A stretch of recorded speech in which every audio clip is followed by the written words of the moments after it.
Hello friends. हमारे भारतवर्ष में सतयुग त्रेता युग में काफ़ी दिव्य शक्तियाँ जन्म लेती हैं, परंतु अभी चल रहे कलयुग में देवत्व का अंश जन्म लेना बंद हो चुका है।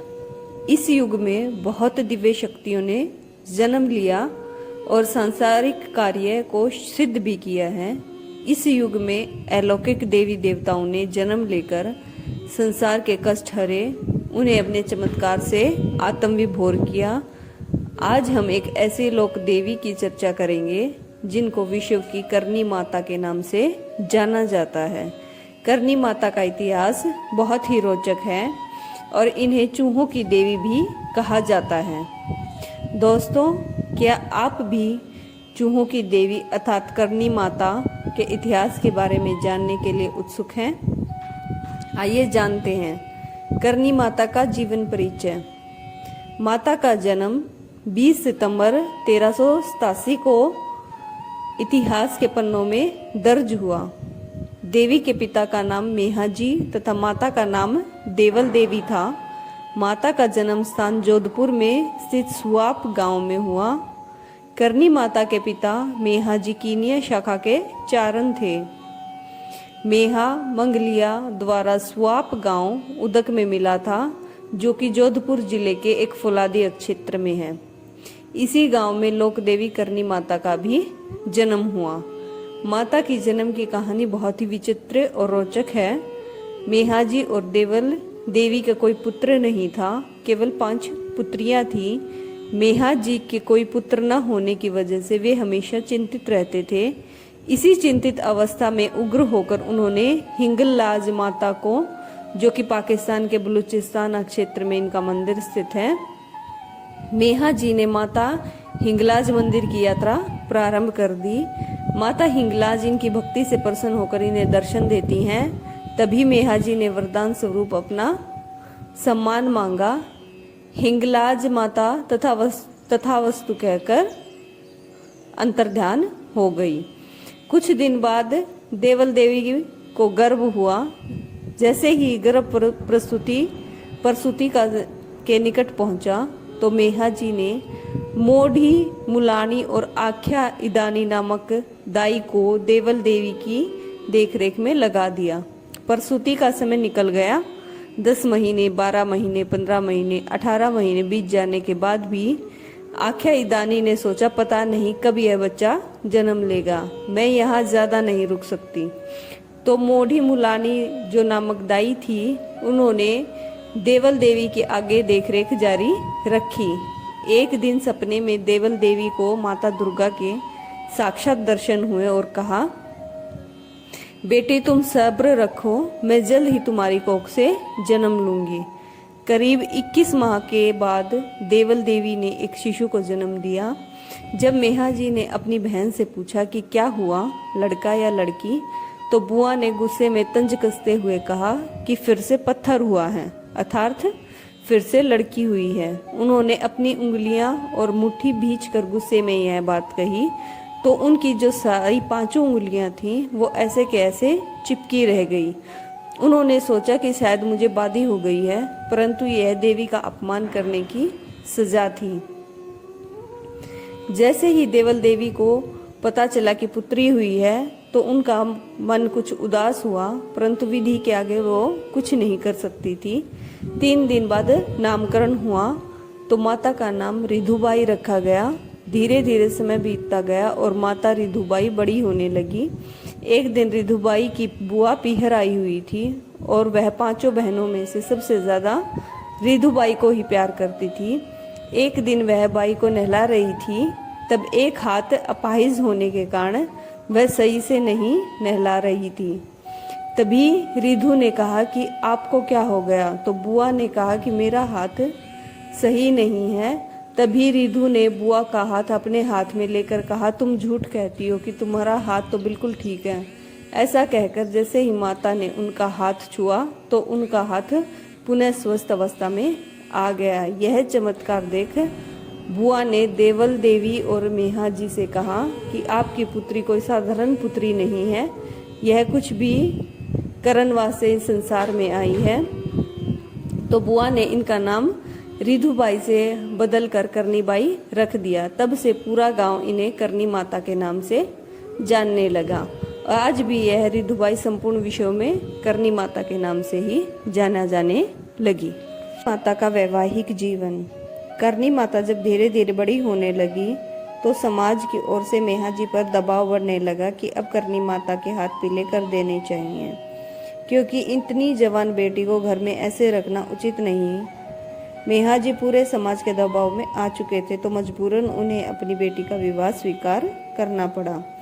परंतु करनी माता के लिए कोई वर नहीं मिल रहा था।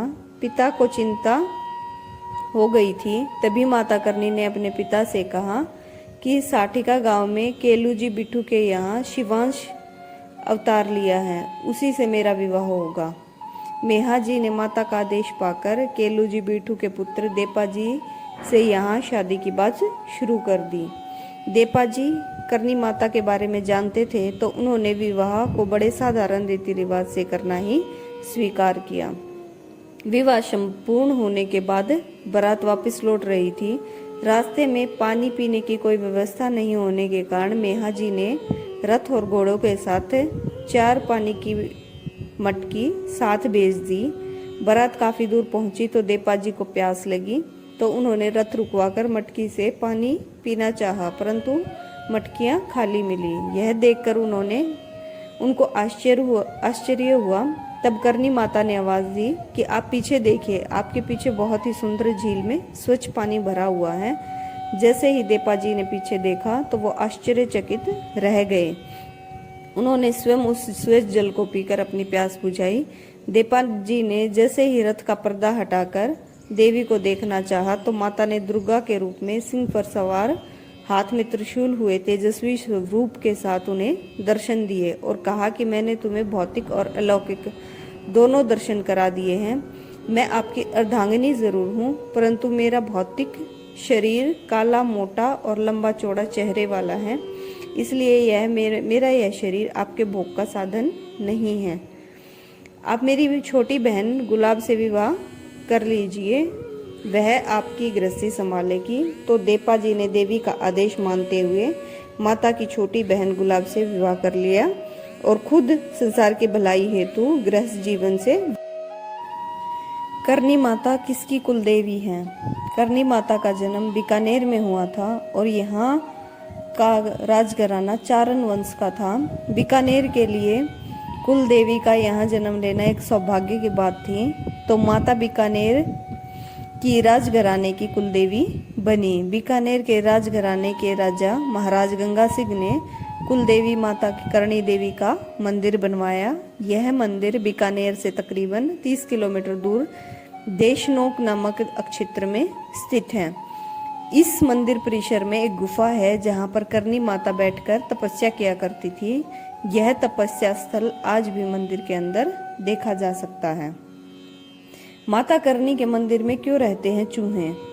दरअसल माता करनी के पारिवारिक सदस्य लखन की मृत्यु हो गई। जब लखन की मृत्यु हुई तो करनी माता को बहुत दुख हुआ।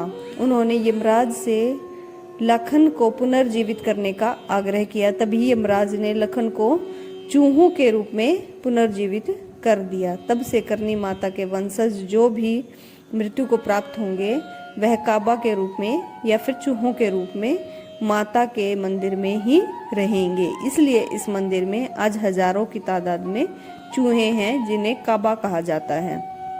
इस मंदिर में चूहों की बहुत देख की जाती है।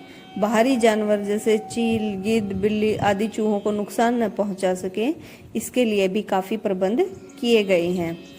इस मंदिर परिसर में चूहों की तादाद कितनी है कि श्रद्धालुओं को नीचे परस्पर पैर घसीटते हुए मंदिर के अंदर दर्शन करने होते हैं, क्योंकि अगर एक भी काबा पैर के नीचे आ गया तो वो अशुभ माना जाएगा।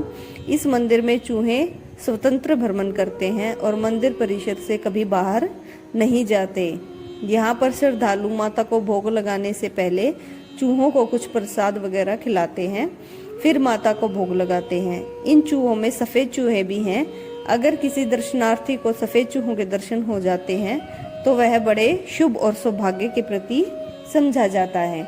यहाँ पर चूहों की तादाद की वजह से विश्व में इसे चूहों की देवी के नाम से भी जाना जाता है। राजस्थान के बीकानेर में हर साल नवरात्रि पर करनी माता का भव्य मेला लगता है। अगर आप भी इस मेले में जाना चाहते हैं तो नवरात्र के मौके पर इस मेले के अंदर ज़रूर जाएं। नवरात्र के मौके पर लोग देश भर में इस प्रसिद्ध और अनोखे मंदिर की सैर करते हैं। ऐसे अनोखे मंदिरों में से ये एक हमारा करनी माता का मंदिर। करनी माता का एक प्रसिद्ध मंदिर कोटा और बीकानेर के पास देशनोक नामक छोटे से कस्बे में है। यहाँ साल में 2 बार नवरात्रों के मेला लगता है। इसकी खासियत यह है कि यहाँ पे 20,000 इस चूहों का घर इस मंदिर को माना जाता है और ये चूहे हमेशा यही रहते हैं। यही थे हमारे करनी माता का इतिहास और कब बुलाती है करनी माता अपने द्वार। अगर आपको हमारा ये वीडियो अच्छा लगा तो इस चैनल को सब्सक्राइब करें और लाइक करें और शेयर करें।